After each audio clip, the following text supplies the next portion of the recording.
नमस्कार। आज की इस वीडियो में शेक्सपियर के नाटक एज यू लाइक इट के एक्ट थर्ड का सीन थर्ड हम देखेंगे। Enter Touchstone, Audrey and Jaques behind. तो यहाँ प्रवेश करते हैं टचस्टोन, ऑड्रे और उनके पीछे जेक्स भी है। टचस्टोन, कम एपेस। एपेस का मतलब होता है फास्ट, तेज। तो जल्दी आओ। गुड ऑड्रे, अच्छी Audrey.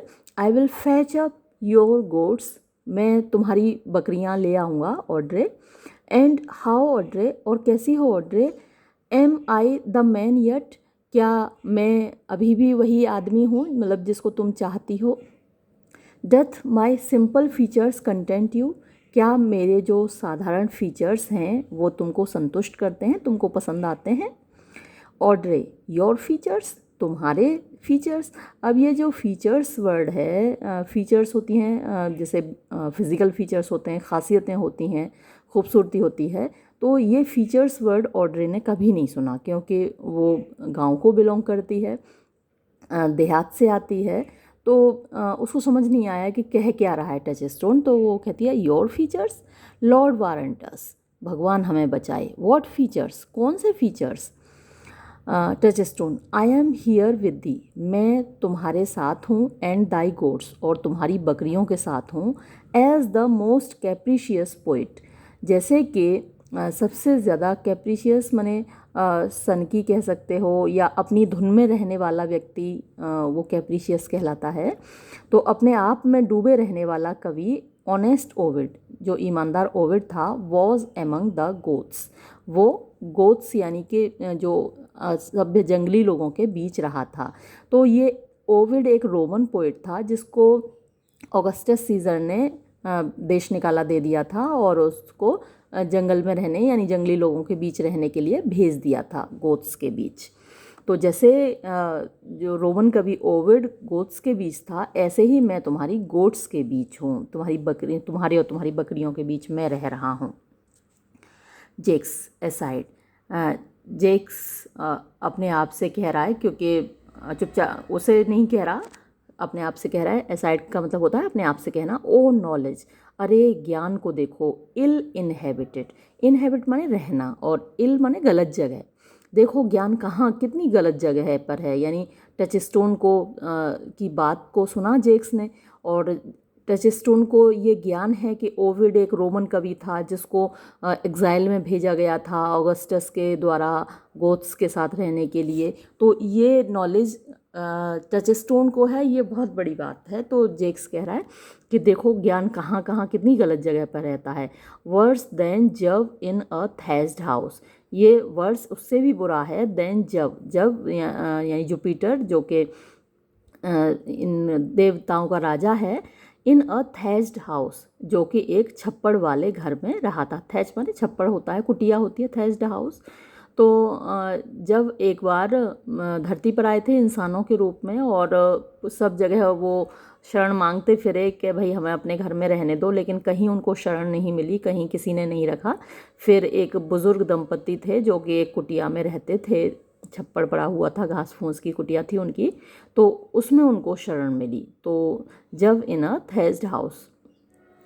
Touchstone, when a man's verses, जब एक आदमी की कविताएं कैन नॉट बी अंडरस्टूड, समझी नहीं जा सकती। नॉर अ मैन्स गुड विट, और ना ही एक आदमी की जो विट है यानी अच्छी बुद्धि है, seconded with the forward child. Seconded का मतलब होता है मदद किया जाना। विद द फॉरवर्ड चाइल्ड, जो मतलब होशियार बच्चा है, आगे बढ़ा हुआ बच्चा है, यानी हम कोई बात कहना चाह रहे हैं, सामने वाले की समझ में ना आए तो फिर क्या होता है, हमारी बात बेकार जाती है, हमारी बुद्धि बेकार है। तो वो ये बात कह रहा है कि मेरी बुद्धि की मदद अगर किसी सामने वाले की समझ में आ गई तो वो हमारी बुद्धि की मदद हो गई। तो nor a good man's wit, nor a man's good wit seconded with the forward child, यानी जो एक व्यक्ति की अच्छी बुद्धि है उसकी मदद ना की जाए। सेकंड माने मदद करना, विद द फॉरवर्ड चाइल्ड यानी सामने वाले बच्चे के द्वारा। अंडरस्टैंडिंग यानी समझ कर। It strikes a man more dead than great reckoning in a little room.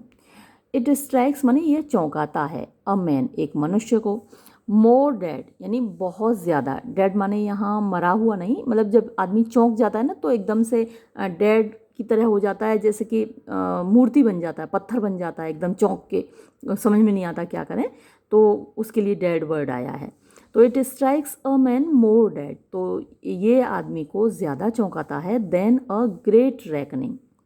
Great reckoning, ये इसके कई अर्थ निकल सकते हैं। Great reckoning in a little room का मतलब एक तो यह है कि लिटिल रूम सराय का, एक सराय में या होटल में छोटे मोटे में आप रुके हों और वहाँ ग्रेट रेकनिंग मतलब कि बड़ा बिल आए आपका, ये मतलब सराय छोटी सी है, होटल ऐसा ही है और बिल बहुत बड़ा आए आपका।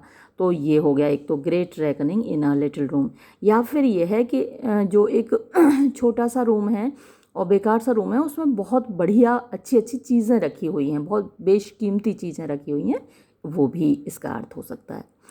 ट्रूली सच है, I would the gods had made the poetical. I would मैं चाहता हूँ, काश ऐसा होता कि द गॉड्स ईश्वर ने, देवताओं ने, हैड मेड दी तुमको बनाया होता, पोइटिकल माने कवित्व से भरा हुआ, कवि जैसा बनाया होता या कवि का जैसा हृदय तुम्हारा होता। Audrey I do not know, मैं नहीं जानती व्हाट पोइटिकल इज़, कि कविता से भरा हुआ क्या होता है।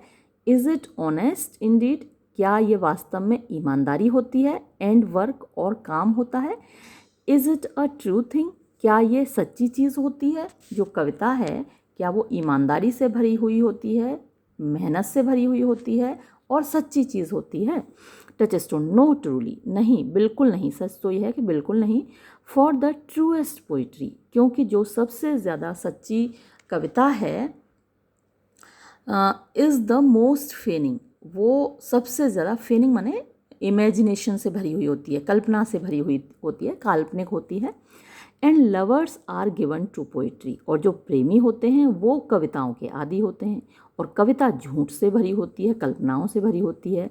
And what they severe in poetry, और जो कुछ भी वो कस्में खाते हैं कविता के रूप में, मे बी सेड, वो कहा जा सकता है, एज लवर्स दे डू फेन, कि प्रेमियों के रूप में वो केवल कल्पना कर रहे होते हैं। क्योंकि जब प्रेमी प्रेमिका होते हैं तब वो बहुत सारी कस्में खाते हैं, ये करेंगे वो करेंगे, तारे तोड़ के लाएंगे, है ना, कभी कोई कष्ट नहीं देंगे। और लेकिन जब बाद में उनकी शादी हो जाती है तब तो देखो फिर क्या ड्रास्टिक चेंज आता है, एकदम से सी चेंज कह सकते हो आप उसको, सब कुछ बदल जाता है। तो टचस्टोन ये कह रहा है कि may be said as lovers, ये मे बी सैड ये कहा जा सकता है कि एज लवर्स, प्रेमियों के रूप में, दे डू फेन, वो कल्पना कर रहे होते हैं, क्योंकि सच तो होती नहीं है वो बातें। और डू यू विश देन, तो क्या तुम तब भी चाहते हो, that the gods had made me poetical, कि जो देवता लोग हैं, ईश्वर ने मुझे कवित्व से भरा हुआ बनाया होता। टचस्टोन आई डू ट्रूली, हाँ सच बात है कि मैं ऐसा चाहता हूँ। For thou swear to me, क्योंकि तुम मेरे सामने कसम खा रही हो, दाउ आर्ट ऑनेस्ट, कि तुम सच्ची हो, ईमानदार हो। नाउ अब, इफ़ दाउ वर्ट अ पोइट, अगर तुम एक कवि होती, आई माइट होप, तो मैं, I might have some hope, तो मैं कुछ उम्मीद रखता, दैट दाउ डिडस्ट फेन, कि तुम ये कल्पना कर रही हो कि तुम ईमानदार हो। अब उसका कहने का मतलब ये है कि तुम ईमानदार हो तो नहीं, कम से कम अगर तुम कवि होती तो मैं ये मान लेता कि तुम कल्पना कर रही हो कि तुम ईमानदार हो। Audrey would you not have me honest, तो क्या तुम ये नहीं चाहते कि मैं ईमानदार ना बनूं। टचस्टोन नो ट्रूली, नहीं वास्तव में, मैं, अनलेस दाउ वर्ड हार्ड फेवर्ड, मैं, यदि, अनलेस माने यदि ना, दाउ वर्ड तुम होती, यदि तुम ना होती, हार्ड फेवर्ड माने बदसूरत। फॉर क्योंकि ऑनेस्टी, जो ईमानदारी है, कपल्ड विद ब्यूटी, वो खूबसूरती के साथ मिलकर, इज़ होती है, टू हैव हनी, जैसे शहद के साथ मिलकर, टू सॉस टू शुगर, यानी शहद को चीनी में मिलाया जाए, वैसा ही होता है खूबसूरती को ईमानदारी से मिलाया जाए। यानी जो खूबसूरत है उसको ईमानदार होने की ज़रूरत नहीं है, क्योंकि वो तो फिर हनी के साथ चीनी की मिलावट हो जाएगी।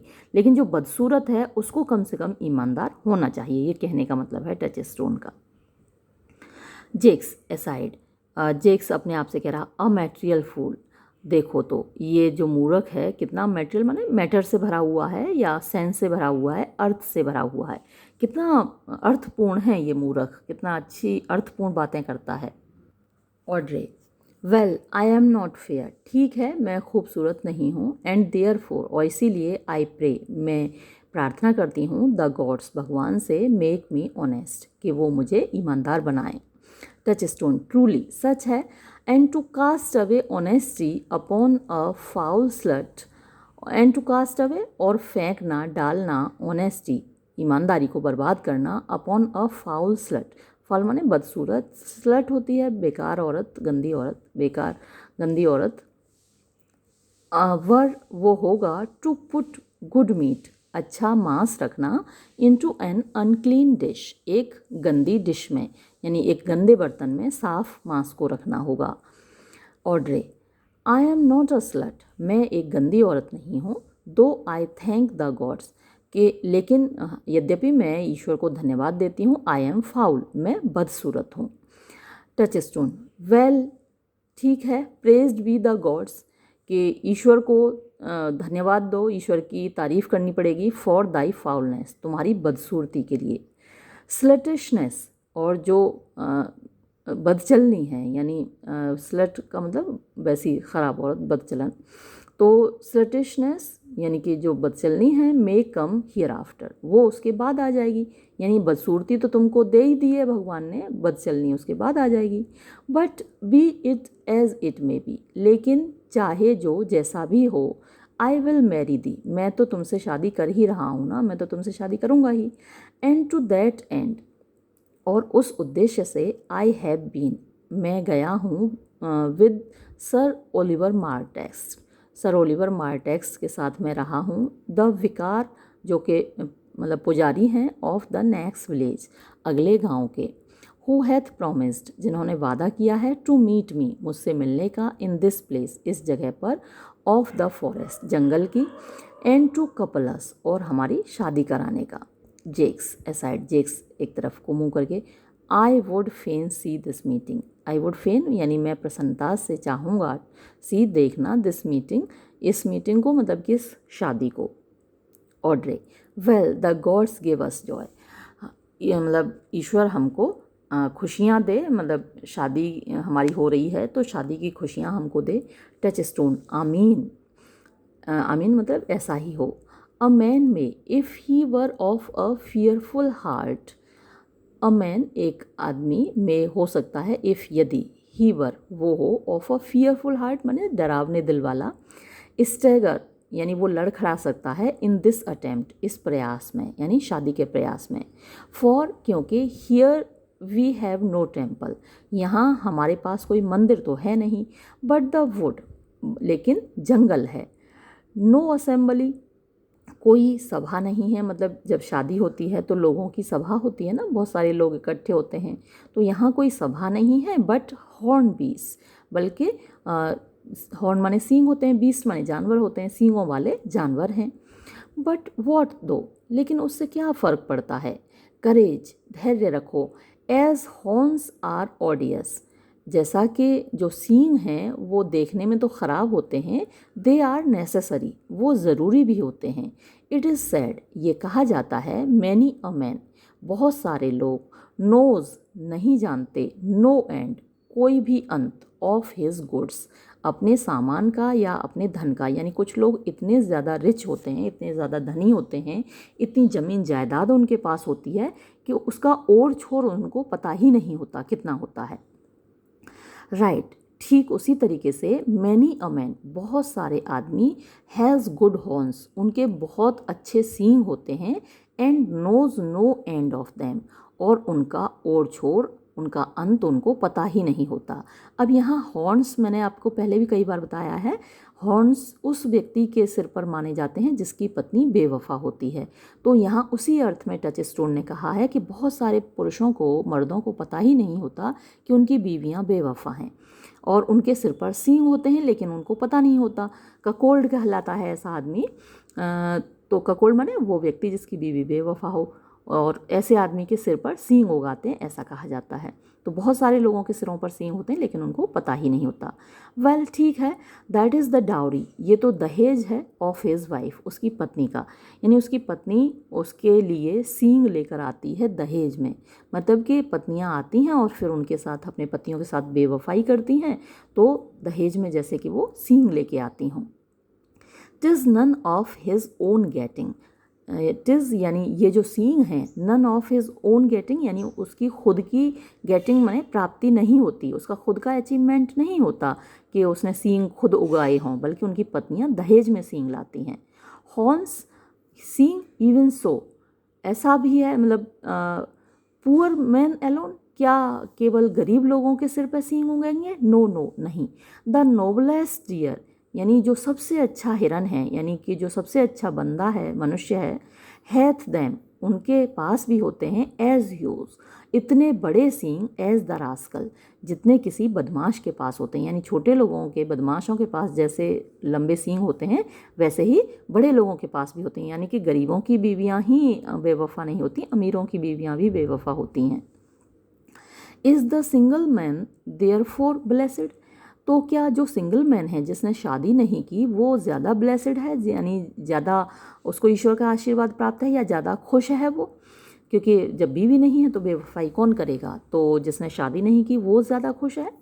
नो, नहीं। As a walled town is more worthier, as जैसा कि अ वॉल्ड टाउन एक ऐसा शहर जिसकी कि दीवारें हों, इज़ मोर वर्दियर वो ज़्यादा अच्छा होता है, देन अ विलेज एक गांव से। सो इसी प्रकार इज़ द फोरहेड वो माथा या सिर, ऑफ अ मैरिड मैन एक विवाहित व्यक्ति का जिसने शादी की हो, मोर ऑनरेबल वो ज़्यादा सम्माननीय है, than the bare brow, bare माने खाली, ब्रो माने वैसे तो आईब्रो होती है लेकिन यहाँ पर माथे के लिए ही आया, सिर के लिए ही आया है, ऑफ अ बैचलर एक अविवाहित व्यक्ति के, यानी जिसने शादी नहीं की उसका खाली सिर भी उतना सम्माननीय नहीं है जितना कि एक विवाहित व्यक्ति का सिर जिस पे के सींग हो गया हों, भले ही उसकी बीवी बेवफा हो फिर भी उसका सींगों वाला सिर भी ज़्यादा सम्माननीय है बजाय अविवाहित व्यक्ति के खाली सिर के। And by how much defence is better than no skill, and और बाय हाउ मच कितना ज़्यादा, डिफेंस माने सुरक्षा, इज़ बेटर बेहतर है, देन नो स्किल बजाय किसी चतुराई के। यानी आपके अंदर कोई स्किल नहीं है, जैसे कि आपने शादी नहीं की तो वो उतना अच्छा नहीं है जितना कि डिफेंस, आप अपने आप को बचाएं, कोशिश करें कि बीवी बेवफा ना हो, वो ज़्यादा बेहतर है। By so much is a horn more precious, इसी प्रकार हॉर्न यानी सींग जो कि एक विवाहित व्यक्ति के सिर पर उग आते हैं उसकी बीवी की बेवफाई की वजह से, मोर प्रेशस वो ज़्यादा कीमती हैं, देन टू वांट बजाय उनकी कमी के। टू वांट माने चाहना होता है और टू वांट माने कमी होना भी होता है, तो यहाँ पर कमी होना ही है, यानी सींगों की कमी होना, सींग का ना होना से सींग होना ज़्यादा अच्छा है। हियर कम सर ओलिवर, ये देखो सर ओलिवर आ गए। एंटर सर ओलिवर मार्टेक्स्ट, तो सर ओलिवर मार्टेक्स्ट प्रवेश करते हैं। Sir Oliver Martext, you are well met, आप अच्छे आए Sir Oliver Martext. Will you dispatch us, क्या आप हमारी, डिस्पैच का मतलब यहाँ है शादी कराना, क्या आप हमारी शादी करा देंगे, अंडर दिस ट्री यहाँ इस पेड़ के नीचे। और shall we go with you, या फिर हम आपके साथ चलें, टू योर चैपल आपके गांव या आपके चर्च में। Sir Oliver, is there none here, क्या यहाँ पर कोई है नहीं, टू गिव द वुमन, इस महिला को, मतलब शादी में जैसे माता पिता होते हैं ना, तो हमारे यहाँ भी कन्यादान किया जाता है, बेटी को दान देते हैं, और ये लोग भी अपनी बेटी को दान ही देते हैं, गिफ्ट के तौर पे अपने दामाद को देते हैं। तो क्या कोई ऐसा नहीं है जो इस महिला को गिफ्ट के तौर पे दे सके पति को उसको? Touchstone, I will not take her, मैं उसको नहीं लूँगा ऑन गिफ्ट, यानी तोहफे के तौर पे ऑफ एनी मैन, किसी भी मनुष्य से। सर ओलिवर ट्रूली, सच बात तो ये है, शी मस्ट बी गिवन, कि वो दिया जाना चाहिए, और the marriage is not lawful, नहीं तो ये शादी लॉफुल नहीं होगी, यानी आप गैर कानूनी होगी, मतलब कानूनी नहीं होगी अगर इसको कोई दान नहीं देता है, यानी जब तक माँ बाप कन्या दान ना करें तब तक वो शादी गैर कानूनी होती है। तभी तो जो वैसे भाग के शादियां कर लेते हैं ना, उनको अच्छी नज़र से नहीं देखा जाता हमारे समाज में। माँ बाप जब कन्यादान करते हैं तो उनका बहुत सम्मान होता है, और वो सम्मान की नज़र से देखा जाता है। तो यही बात वो भी कह रहे हैं कि ये कानूनी नहीं होगी शादी।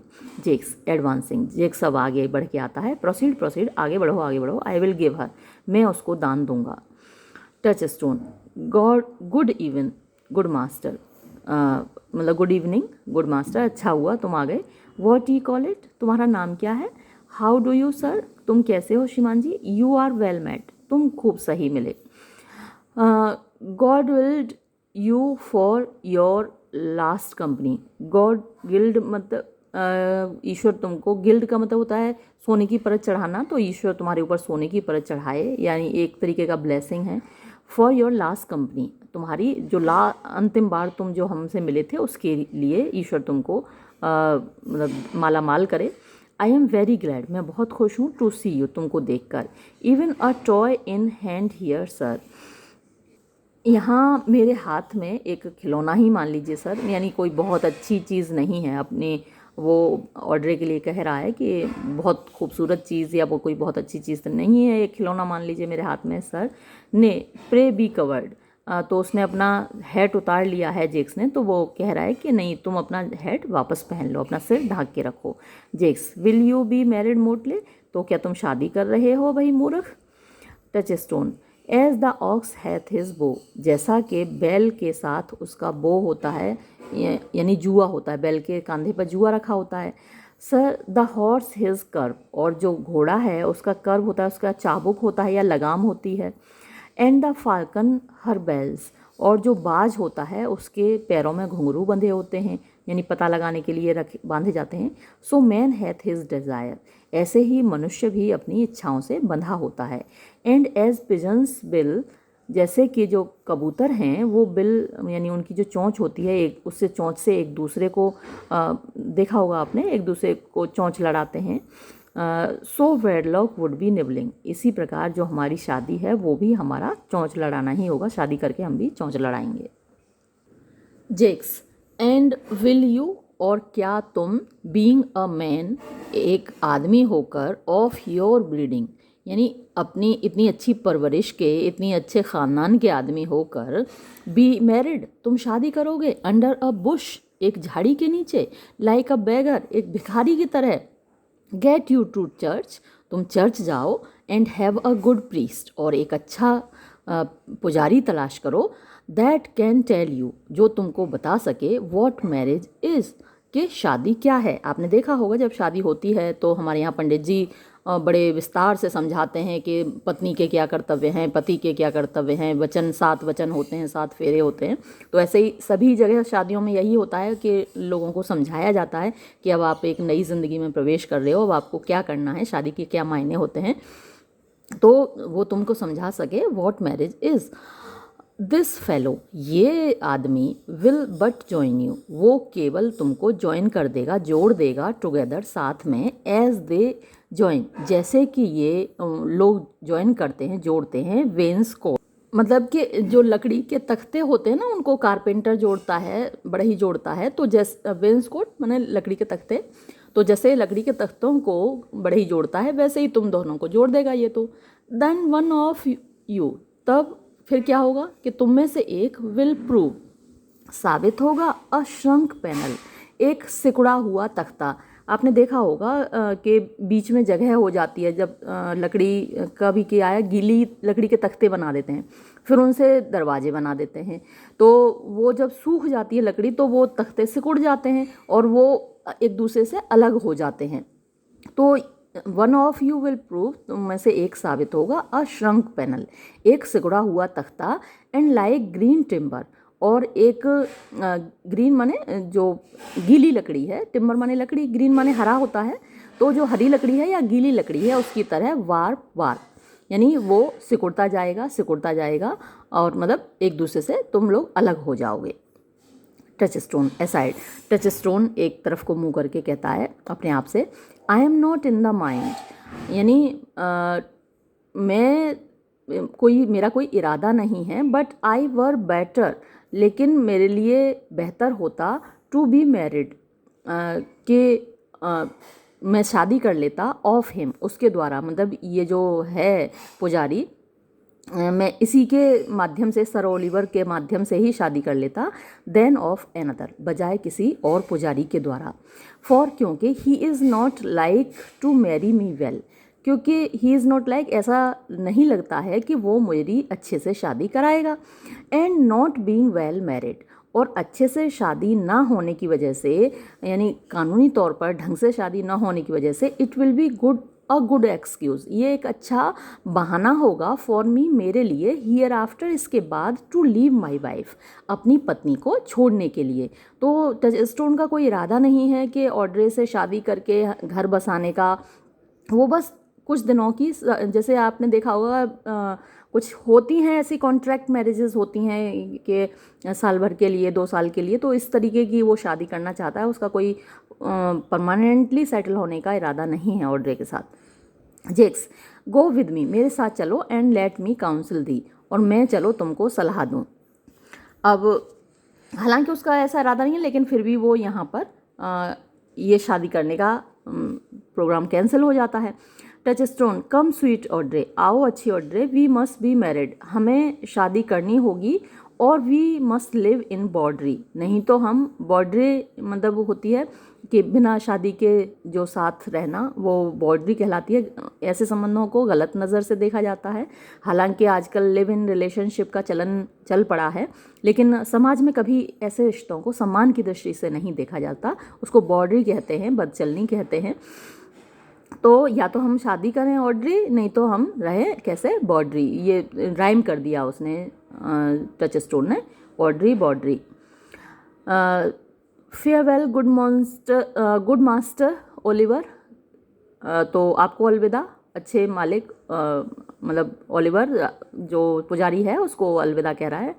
Not, O sweet Oliver, O brave Oliver, मैं आपको ऐसे विदा नहीं दूंगा, नॉट लगा दिया ना, मैं ऐसे विदा आपको नहीं दूंगा कि अरे अच्छे ओलिवर, अरे बहादुर Oliver, leave me not behind thee, मुझे पीछे छोड़कर मत जाओ, बट बल्कि मैं तो ये कहूँगा, वेंड अवे, भाग जाओ, बी गॉन, भाग जाओ, निकल जाओ, आई से, मैं कह रहा हूँ, I will not to wedding with thee, मैं शादी नहीं करूँगा तुम्हारे साथ, मतलब कि तुम्हारे माध्यम से। एक्सियंट, जेक्स, टच स्टोन एंड ऑड्रे, तो ये तीनों निकल जाते हैं, जेक्स, टच स्टोन और ऑड्रे निकल जाते हैं, सर ओलिवर अकेले रह जाते हैं। इट इज़ नो मैटर, कोई फ़र्क नहीं पड़ता, नहीं कि इसने शादी मुझसे नहीं करवाई तो मुझे कोई फ़र्क नहीं पड़ता। Never a fantastical naive, never कभी नहीं, अ फैंटास्टिकल एक सन की, नेव बदमाश, ऑफ देम ऑल उन सब में से कोई भी बदमाश सन की, शैल फ्लाउट मी, यानी मुझे दूर नहीं कर पाएगा, फ्लाउट माने डिप्राइव करना, अलग करना, out of my calling, calling माने प्रोफेशन, मेरे व्यवसाय से, मेरा जो काम है शादियाँ करवाने का, उससे मुझे कोई अलग नहीं कर पाएगा। ऐसे बदमाश अगर मेरे माध्यम से शादी नहीं करते हैं तो भाड़ में जाएं, मुझे कोई फ़र्क नहीं पड़ता। और एग्ज़िट, वो भी चला जाता है, और ये सीन जो थर्ड सीन है एक्ट थर्ड का, ये यहाँ पर समाप्त होता है। तो ये थर्ड सीन बहुत ज़्यादा बड़ा तो नहीं था, इसमें मैं सोच रही हूँ फोर्थ सीन को भी शामिल कर लेते हैं, क्योंकि इसमें 5 सीन्स हैं एक्ट थर्ड में, तो फिफ्थ सीन को अलग कर देंगे, ये दोनों इसी में कर लेते हैं। यहाँ पर enter Rosalind and Celia, Rosalind और सिलिया प्रवेश करती हैं। Rosalind, never talk to me, मुझसे तुम बात मत करो, आई विल बी, मैं रोने लगूंगी। सिलिया, आई प्रिदी, मैं तुमसे प्रार्थना करती हूँ, but yet have the grace, लेकिन कम से कम सम्मान तो रखो, टू कंसिडर, मीन्स विचार करो, दैट टीयर्स, कि जो आंसू हैं, डू नॉट बिकम, सूट नहीं करते, अच्छे नहीं लगते, अ मैन, एक आदमी पर, यानी रोजालिन ने इस वक्त आदमी का रूप रखा हुआ है, आदमी के कपड़े पहने हुए हैं, तो तुम अगर रोगी तो ये अच्छा थोड़ी लगेगा, एक आदमी रोता हुआ अच्छा थोड़ी लगता है। Rosalind, but have I not cause to weep, लेकिन क्या मेरे पास कारण नहीं है रोने का? सीलिया, एज गुड कॉज, हाँ उतना ही अच्छा कारण है, एज वन वुड डिज़ायर, जैसा किसी को चाहिए। रोने के लिए जैसा कारण चाहिए वैसा कारण है तुम्हारे पास, देयरफॉर वी, इसलिए रो चलो भाई। रोजलिन, हिज वेरी हेयर, उसके तो देखो बाल भी, is of the dissembling colour, डिसेंबलिंग मतलब चीटिंग कलर, धोखा देने वाले रंग के हैं, यानी लाल रंग के हैं। और ये जो लाल रंग के बाल बड़े धोखेबाज माने जाते हैं, क्योंकि जो जीसस क्राइस्ट के शिष्य थे उनमें से एक शिष्य था जुदास। जुदास के बाल लाल रंग के थे, उसकी दाढ़ी लाल रंग की थी, और उसने ही जीसस क्राइस्ट को पकड़वाया था। उसने पुलिस से कहा था कि मैं जब वहाँ बैठे होंगे, क्योंकि पुलिस वो नहीं कर पाती थी, पहचान नहीं पाती थी कि जीसस है कौन, क्योंकि सारे एक जैसे देखते थे, एक जैसी पोशाक सबने पहन रखी होती थी। तो अब अरेस्ट करें तो किसको करें, समझ में नहीं आता था जीसस को कैसे पहचाने। तो एक जो शिष्य था उनका डिसिपल जुदास, वो बिक गया पुलिस के हाथों पैसे लेकर। उसने कहा कि मैं जब बैठे होंगे हम सभी लोग सभा में तो मैं जीसस क्राइस्ट के हाथ को चूमूंगा, तो जैसे ही मैं जिस व्यक्ति के हाथ को चूमूं तो समझ लेना कि वो ही जीसस क्राइस्ट है और उसको अरेस्ट कर लेना। तो यही हुआ, उसने भरी सभा में जीसस क्राइस्ट को चूमा उनका हाथ, और पुलिस ने पहचान लिया कि यही हैं जीसस क्राइस्ट, और उनको अरेस्ट कर लिया। इसलिए जुदास को, या जुदास किस, ये ईडियम है, यानी कुछ ऐसा जो कि चीटिंग हो, जो कि धोखेबाज हो, डेसीटफुल हो, वो जुदास किस कहा जाता है उसको। अब तो his very hair is of the dissembling colour, तो उसके जो बाल हैं वही धोखेबाज रंग के हैं। सीलिया, समथिंग ब्राउनर, लेकिन बाल तो उसके थोड़े से ब्राउन हैं, मतलब ऐसे लाल नहीं है, एकदम लाल नहीं है, थोड़े से ब्राउन हैं। देन जुदास, जुदास से मैरी, लेकिन मदर मैरी की कसम, हिज किसेस आर, उसके जो चुम्बन हैं वो तो are Judas own children, Judas की जो चुम्बन थे उन्हीं के बच्चे हैं, यानी वो बिल्कुल उन्हीं की तरह चूमता है वो। Rosalind, in faith his colour is of a good colour, his hair is of a good colour, यानी सही बात यह है कि उसके जो बाल हैं वो अच्छे रंग के हैं। सीलिया, एन एक्सीलेंट कलर, हाँ बिल्कुल बड़े शानदार रंग के हैं। Your chestnut was ever the only colour, यानी तुम्हारा जो चेस्टनट था वो ब्राउन कलर का होता है, यानी जो अखरोट होता है ब्राउन कलर का होता है। तो जो तुम्हारे चेस्टनट का, यानी तुम्हारे अखरोट का जो कलर था, बस हाँ वही कलर था जो उसके बालों का। सीलिया बड़ा इसके साथ मजाक कर रही है, कभी हाँ में हाँ मिला देती है, कभी थोड़ी सी फुलझड़ियाँ छोड़ देती है, खूब उसको तंग कर रही है, मजाक कर रही है, हंसी मजाक चल रहा है बहनों के बीच में।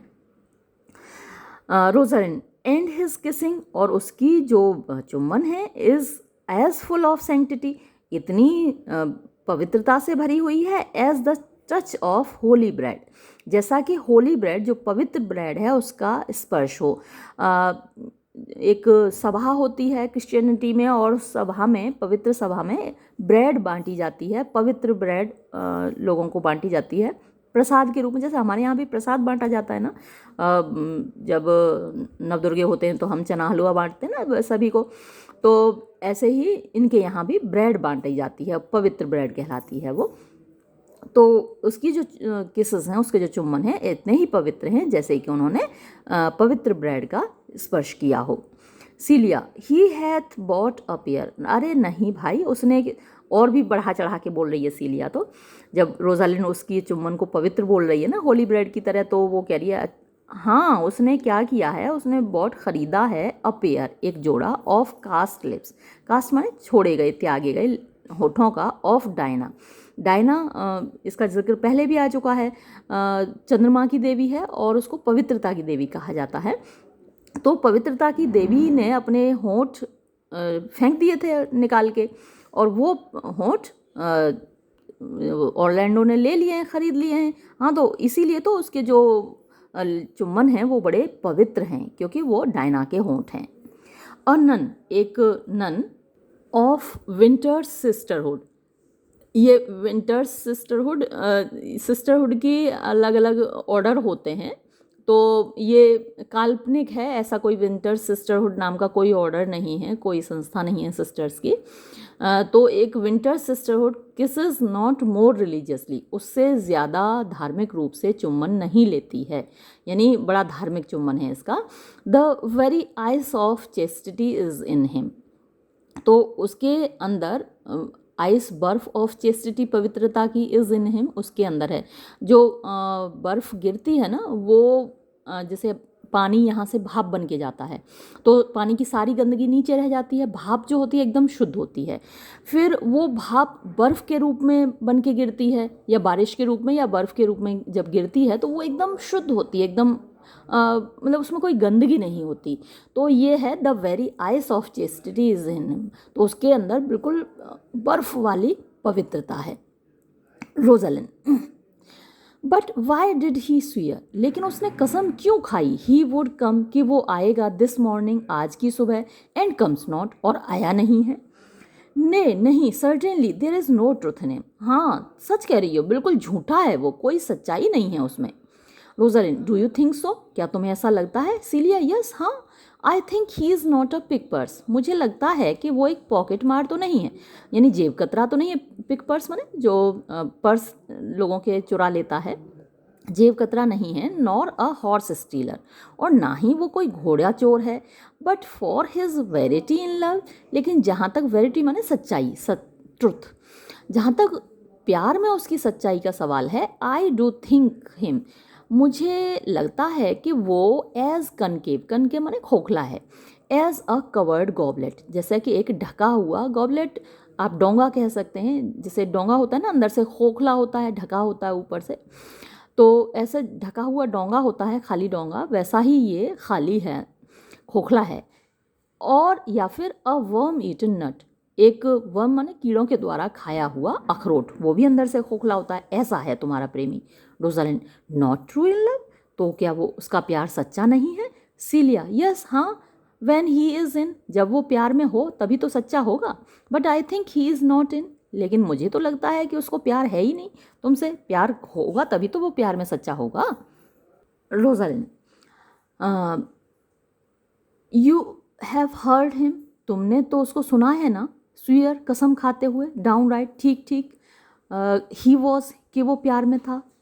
सीलिया, वॉज इज नॉट इज, था, लेकिन था का मतलब ये नहीं है कि वो है, वॉज इज नॉट हिज, यानी था का मतलब नहीं है कि है। बिसाइड्स, इसके अलावा the oath of a lover, जो कसम है एक प्रेमी की, इज नो स्ट्रोंगर, वो कोई उतनी मजबूत नहीं होती than the word of a tipster, मतलब कि उतनी ही मजबूत होती है जितनी कि एक टिप्सटर होता है शराब बेचने वाला। तो एक शराबी या शराब बेचने वाले की कसम जितनी मजबूत होती है, जितनी भरोसे लायक होती है, उससे ज़्यादा भरोसे लायक नहीं होती एक प्रेमी की कसम। दे आर बोथ, वो दोनों ही होते हैं द कन्फर्मर, यानी सत्य कहने वाले ऑफ फॉल्स रेकनिंग्स। फॉल्स माने झूठे, रेकनिंग्स विचार, यानी झूठी बातों को वो सच बोलते हैं कि भाई मैं सचमुच तुमसे प्यार करता हूँ, मैं तुम्हारे लिए ताड़े तोड़ लाऊंगा, मैं तुम्हारे लिए ये कर दूंगा। तो वो जो झूठी बातें होती हैं, झूठे विचार होते हैं, और उनको सच बताकर वो कहते हैं। He attends here in the forest, he attends here यानी वो सेवा में है यहाँ पर, इन द फॉरेस्ट जंगल में, ऑन द ड्यूक, ड्यूक की सेवा में है, योर फादर जो कि तुम्हारे पिताजी हैं। Rosalind, I met the duke yesterday, मैं कल मिली थी ड्यूक से, यानी अपने पिताजी से मैं कल मिली थी। And had much question with him, और मैंने उनसे बहुत सारे सवाल जवाब किए थे। ही आस्क्ड मी, उन्होंने मुझसे पूछा था, of what parentage I was, कि मेरे माता पिता कौन हैं। आई टोल्ड हिम, मैंने उनको बताया, of as good as he, कि मेरे माता पिता इतने ही अच्छे हैं जितने कि वो हैं। सो ही लाफ्ड, इसलिए वो हंसे, एंड लेट मी गो, और मुझे जाने दिया। बट वॉट टॉक वी, लेकिन हम क्यों बात कर रहे हैं, ऑफ फादर्स, पिता लोगों की, when there is such a man, जब एक ऐसा आदमी हमारे सामने है, एज ऑरलैंडो, जैसा कि ऑरलैंडो। अब आप देख रहे हैं रोजालिंड के व्यवहार में परिवर्तन। जब ये दरबार में थी, मतलब सीलिया के घर पे थी। सीलिया का पहले उसी का घर था, तो जब ये अपने पिता से दूर थी, दरबार में थी, तब ये हर वक्त अपने पिताजी को याद किया करती थी, उनके लिए दुखी रहती थी। आपको शुरुआत के सीन याद होंगे, सीलिया कह रही है कि तुम थोड़ा मुस्कुराओ, थोड़ा हंसो, थोड़ा खुश हो जाओ। तो ये कहती थी कि जिसके पिता को वनवास दे दिया गया हो वो कैसे खुश रह सकता है, मैं अपने पिता को कैसे भूल सकती हूँ। इतनी सारी बातें करती थी और उदास रहती थी और रोती रहती थी। अब जबकि यहाँ आ गई है अपने पिता के पास, तो अब पिता की बिल्कुल चिंता नहीं, कोई फ़र्क नहीं पड़ता। अब उसे ऑरलैंडो के बारे में बात करनी है, तो कह रही कि हम पिताओं के बारे में बात क्यों करें, हम ऑरलैंडो के बारे में ना बात करें। तो ये चेंज आया है उसके व्यवहार में। जब इश्क हो जाता है तब ऐसा चेंज आता है लोगों में। बहुत सारे केसेस आपने देखा होगा, जो लड़के लड़कियां हैं, उनके माता पिता जब इन संबंधों का विरोध करते हैं तो उनको माता पिता दुश्मन नज़र आने लगते हैं। कुछ तो भैया महान इतने गिर जाते हैं निम्न स्तर तक कि वो माँ बाप को ही मार डालते हैं। 2-3 केस तो हमारे यूपी में ही हुए हैं ऐसे, जहाँ लड़कों ने तो छोड़ो, लड़कियों ने अपने माँ बाप को मार डाला या मरवा डाला, केवल इसलिए कि उनके माँ बाप उनके प्रेमी से उनके संबंधों का विरोध करते थे। उल्टा भी है, माँ बाप भी मार डालते हैं लड़कियों को, अक्सर लड़कियों को मारते हैं, लड़कों को तो खैर नहीं मारा जाता ऐसे संबंधों के लिए। तो ये ऐसा नहीं है कि भारत में ही है ऐसा है, देखिए विदेशों में भी लोगों, सभी जगह यही है लगभग, क्योंकि ये हार्मोनल एक चेंज आता है इस उम्र में लड़के लड़कियों में, और ऐसा ही व्यवहार उनका हो जाता है। खैर आगे बढ़ते हैं। Celia, O that's a brave man, अरे वो तो एक बड़ा बहादुर आदमी है। ही राइट्स ब्रेव वर्ड्स, वो बड़ी अच्छी कविताएं लिखता है। ब्रेव का मतलब यहाँ बहादुरी हर जगह हम नहीं लगा सकते, फाइन माने बढ़िया आदमी है, ये कर देते हैं। ब्रेव का मतलब बढ़िया आदमी है। स्पीक्स ब्रेव वर्ड्स, बड़े बढ़िया शब्द बोलता है। स्वीयर्स ब्रेव ओथ्स, बड़ी बढ़िया कस्में खाता है। एंड ब्रेक्स देम ब्रेवली, और बड़े बढ़िया तरीके से उन कस्मों को तोड़ भी डालता है।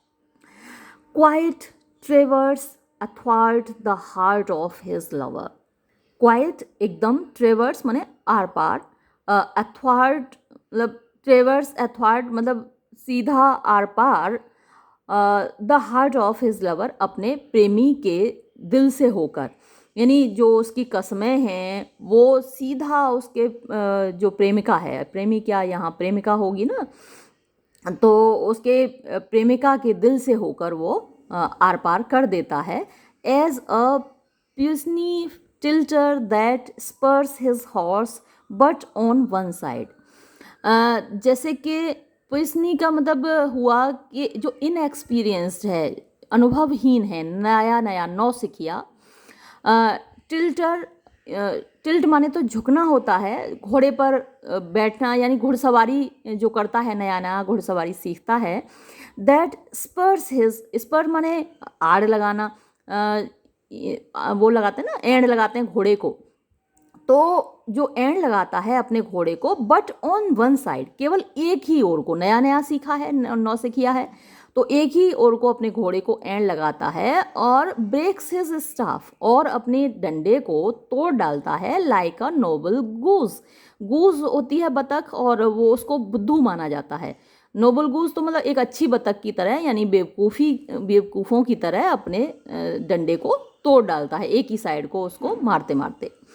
But all's brave that youth mounts and folly guides, but all's brave, लेकिन सब कुछ बढ़िया है, जैसे कहते हैं ना all is fair in love and war, लेकिन सब कुछ ठीक है। दैट यूथ की जो युवावस्था है, माउंट्स यानी घुड़सवारी करती है, एंड फॉली गाइड्स, और फॉली माने मूर्खता होती है, गाइड्स माने उसका पथ प्रदर्शन करती है, तो उसको रास्ता ही बेवकूफ़ी दिखाती है, मूर्खता ही इन लोगों को रास्ता दिखाती है, प्रेमी लोगों को। हु कम्स हियर, लेकिन जरा देखो तो यहाँ कौन आ रहा है। एंटर कोरिन, अब यहाँ पर कोरिन प्रवेश करता है। कोरिन, मिस्ट्रेस एंड मास्टर, मालिक और मालकिन। यू हैव ऑफ्ट एनक्वायर्ड, आपने मुझसे अक्सर पूछा है। आफ्टर द शेफर्ड, उस चरवाहे के बारे में। दैट कंप्लेंड ऑफ लव, जो प्यार की शिकायत कर रहा था। हु यू सॉ, जिसे आपने देखा था। सिटिंग बाई मी, मेरे साथ बैठे हुए। ऑन द टर्फ, घास पर। प्रेजिंग माने तारीफ करते हुए। द प्राउड डिसडेनफुल शेफर्डेस, जो घमंडी नफरत से भरी हुई चरवाही यानी थी उसकी प्रेमिका, दैट वॉज हिज मिस्ट्रेस, जो उसकी मिस्ट्रेस थी, स्वीट हार्ट थी, उसकी प्रेमिका थी सीलिया। वेल हाँ, एंड वॉट ऑफ हिम, तो क्या हुआ उसका? कोरिन, इफ़ यू विल सी, अगर आप देखना चाहते हो, अ पेजेंट, एक दृश्य, ट्रूली प्लेड, जो कि अच्छे तरीके से प्रस्तुत किया गया हो, between the pale complexion, between माने बीच में, द पेल माने पीला, कम्प्लेक्शन रंग, ऑफ अ ट्रू लव, एक सच्चे प्रेमी का, एंड द रेड ग्लो, और लाल रंग, ऑफ स्कॉन, नफरत का, एंड प्राउड, और घमंड का, डिस्डेन, डिस्डेन भी नफरत होती है, तिरस्कार होता है। तो एक तरफ तो उसकी प्रेमिका है जो उसको नफरत से उसको उसका तिरस्कार कर रही है, और उसके चेहरे का रंग लाल है, क्योंकि गुस्से में रंग लाल हो जाता है चेहरे का। और दूसरी तरफ वो प्रेमी है जो उससे इल्तिजा कर रहा है, उससे दरख्वास्त कर रहा है, रिक्वेस्ट कर रहा है, अपने प्रेम का इजहार कर रहा है, और उसका रंग पीला पड़ा हुआ है। तो ऐसा दृश्य अगर तुम देखना चाहते हो तो चलो जरा दिखाऊं। गो, चलो जरा, हैंस, यहाँ से, अ लिटिल, थोड़ा सा, and I shall conduct you, और मैं तुमको ले चलूँगा, इफ़ यू विल मार्क, अगर तुम देखना चाहो। प्रोजलन, ओ कम, अरे आओ, लेट अस रिमूव, हमको चलना चाहिए, द साइट, दृश्य, ऑफ लवर्स, प्रेमियों का, फीडेथ माने भोजन देता है, दोज, उनको, इन लव, जो खुद प्यार में हैं। तो जो खुद प्रेमी हैं उनको दूसरे प्रेमियों को देखना अच्छा लगता है। ब्रिंग अस, हमको ले चलो, टू हिज साइट, उस दृश्य को दिखाने, एंड यू शैल से, और तुम कहोगे, I will prove a busy action in their play, I will prove, मैं साबित होऊंगा, अ बिजी एक्शन, एक व्यस्त मतलब एक्टिव पार्ट लेने वाला, एक सक्रिय भाग लेने वाला, इन देयर प्ले, उनके नाटक में, यानी जो वो कर रहे होंगे उसे मैं बड़े सक्रिय रूप से देख रहा हूँगा। तो जैसे हम देखते हैं तो हम पैसिवली देखते हैं, हमको मतलब बस देख रहे हैं, चल रहा है सामने दृश्य। और कुछ लोगों को आपने देखा होगा बड़े एक्टिव होकर देखते हैं, फिल्म जब देखते हैं तो पूरा मज़ा लेते हैं उसका। तो मैं उसी तरीके से इस दृश्य को देखूंगा। एक्सेंट, और वो लोग चले जाते हैं।